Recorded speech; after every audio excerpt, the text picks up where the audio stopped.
Hello students, स्वागत है एक बार आपका फिर से मिस्ट्री के यूट्यूब के स्टडी मंत्र चैनल पर। आज हम लोग डिस्कस करने वाले हैं use of ELISA method to certify pathogen free plants की एलिसा टेस्ट का यूज करके किस प्रकार से पैथोजन फ्री प्लांट्स को हम लोग डिटेक्ट कर सकते हैं। तो वो मेथड आपके लिए बहुत इजी सी लैंग्वेज में नोट्स आप लोग देख सकते हो। यहाँ पे बाई लैंग्वेज में नोट्स रेडी किए गए जो आप स्टडी कर सकते हो। सबसे पहले यहाँ पे है ELISA testing unknown viral pathogen की आइडेंटिफाई करने के लिए ट्रांसमिशन इलेक्ट्रॉन माइक्रोस्कोप का यूज करने की रिक्वायरमेंट होती है कि किसी भी अननोन वायरल पैथोजन है उसको आइडेंटिफाई करने के लिए जो ट्रांसमिशन इलेक्ट्रॉन माइक्रोस्कोप है उनकी रिक्वायरमेंट होती है या उनकी नीड होती है। फिर है because they are so small much smaller than bacteria, क्योंकि वो बहुत ज़्यादा स्मॉल होते हैं, इतने स्मॉल कि बैक्टीरिया से भी बहुत ज़्यादा स्मॉल होते हैं। बट यदि वायरस नोन है तो उसे आइसोलेट किया जा सकता है। तो माइस और रेबिट्स सच एज एनिमल्स में एक इम्यूनोलॉजिकल रिएक्शन प्रोड्यूस की जा सकती है। फिर ऐसी रिएक्शन से एंटीबॉडी का यूज करके पता लगाया जा सकता है। This is basic principle of the enzyme linked immunosorbent assay. ठीक है, तो ये क्या है, इसका बेसिक प्रिंसिपल है एलिसा टेस्ट का।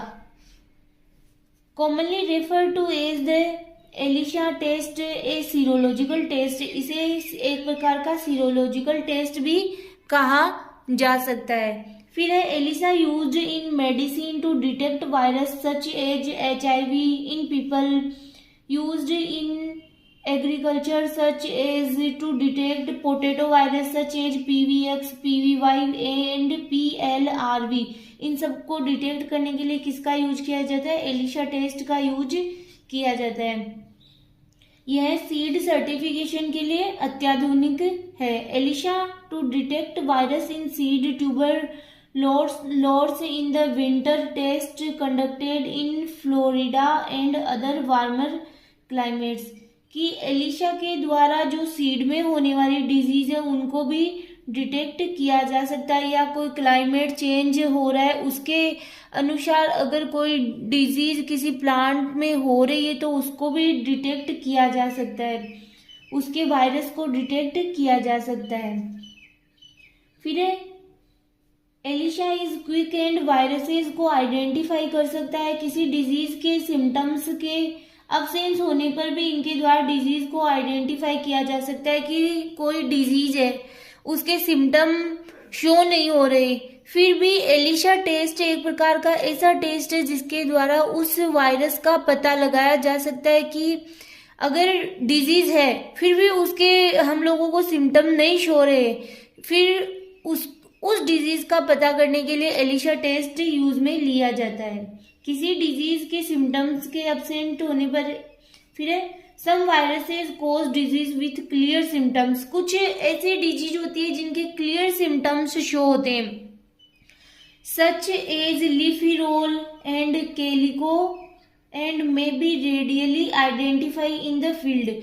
मतलब कुछ डिजीज तो ऐसी होती है जिनको हम लोग, जैसे किसी कोई प्लांट है उसके जो लीव्स है वो ब्लैक कलर के, उनके ऊपर स्पॉट दिखाई दे रहे हैं या फिर बीच में से कटी फटी पत्तियां हो रही है, तो उनको देख के ही हम लोग बता सकते हैं कि ये प्लांट डिजीज प्लांट है। बट कई बार ऐसे होता है कि कोई डिजीज हो रखी है बट उसके सिम्टम्स होते हैं वो शो नहीं हो रहे, तो इसके लिए एलिसा टेस्ट यूज में लिया जाता है। PLRV जैसा एक इम्पोर्टेंट वायरस ग्रीन पीच एफिडिस द्वारा ट्रांसमिशन के माध्यम से सीजन के एंड में प्लांट को इन्फेक्ट कर सकता है और इसके सिम्टम्स भी शो नहीं होते, बट नेक्स्ट जनरेशन में सीवियर मतलब घातक प्रॉब्लम प्रोड्यूस करने के लिए पर्याप्त हो सकता है। इसलिए सीड से काटे गए ट्यूबर्स से सेप निकालने एंड एलिसा का यूज करने से किसी भी गुप्त वायरस को आइडेंटिफाई किया जा सकता है। PVX, PVY, ETC की पहचान इजीली नहीं हो सकती है, तो इनके लिए क्या किया जाता है कि एलिसा मेथड ही यूज में लिया जाता है। नेक्स्ट है, इनको आइडेंटिफाई करने के लिए एलिसा की नीड होती है कि इनको आइडेंटिफाई करने के लिए एलिसा टेस्ट किया जाता है। फिर हम लोग एलिसा मेथड को स्टडी करते हैं। कि ईच स्पेशल वायरस के लिए ELISA plate having 96 wells available है, कि जो एलिशा प्लेट होती है उसमें 96 वेल होते हैं, और इनमें क्या होती है कि ईच वेल में क्या होती है, स्पेसिफिक एंटीबॉडी बाइंड होती है।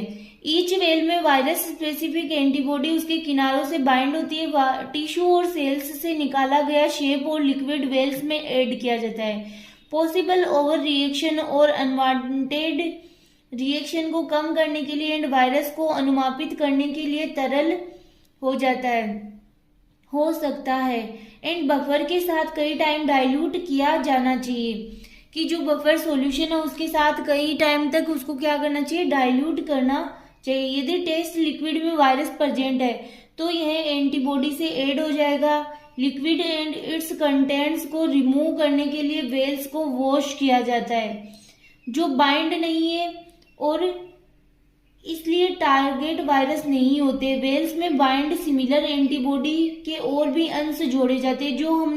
जो हमने एलिशा प्लेट ली उसमें क्या होते हैं, वेल्स होते हैं 96, और उनमें क्या होती है कि स्पेसिफिक एंटीबॉडी यूज में ली जाती है, और फिर जिस शेप को जो प्लांट से लिया गया शेप है, शेप मतलब रस, उसको अगर हम लोगों को आइडेंटिफाई करना है कि ये डिजीज है या नहीं है, तो उसके लिए उनको क्या किया जाता है, उन वेल्स में डाला जाता है, उस शेप या लिक्विड को उन वेल्स में डाला जाता है।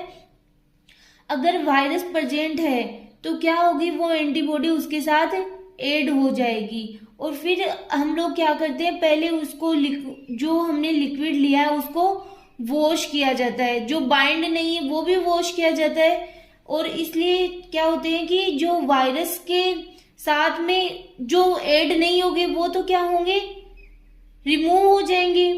तो हमें इससे ये पता चल जाएगा कि ये डिजीज्ड है या नहीं है। फिर एंटीबॉडी के सेकेंड सेट में एक एंजाइम भी ऐड किया जाता है जो एक पिगमेंट के साथ रिएक्शन करेगा। This antibody attach to the virus held by the bound antibody. फिर आफ्टर दिस सेकेंड रिएक्शन किसी भी अनअटैच्ड एंटीबॉडी को वॉश किया जाता है। अब जो एंटीबॉडी अटैच नहीं हुई है उनको भी क्या कर लिया जाता है, वॉश कर लिया जाता है, और पिगमेंट सबस्ट्रेट जोड़ा गया। यदि सबस्ट्रेट प्रेजेंस होने के कारण एंजाइम से जुड़ जाता है तो यह डेवलप हो जाएगा या कलर चेंज कर लेगा। चेंज कलर का मतलब होता है कि target virus present in the shape, की जो वायरस है वो जो हमारा शेप है, जो प्लांट शेप है उसमें वायरस प्रेजेंट है, और अगर कोई भी चेंज नहीं हो रहा है उसमें तो इसका मतलब है कि वायरस एब्सेंट है। इस प्रकार एलिशा का यूज पैथोजन फ्री प्लांट्स को सर्टिफाई करने के लिए किया जाता है, कि इस प्रकार से अगर उस शेप का कलर चेंज हो रहा है या लिक्विड का कलर चेंज हो रहा है तो हम लोग क्या डिसाइड करेंगे कि इसमें वायरस प्रेजेंट है। अगर उसका कलर चेंज नहीं हो रहा है, वैसा का वैसा ही है, तो हम लोग क्या डिसाइड करेंगे कि ये पैथोजन फ्री प्लांट्स है, इनमें कोई डिजीज प्रेजेंट नहीं है या फिर कोई वायरस प्रेजेंट नहीं है। तो ये था आपके एलिशा मेथड और एलिशा टेस्ट जो आप नोट डाउन कर सकते हो।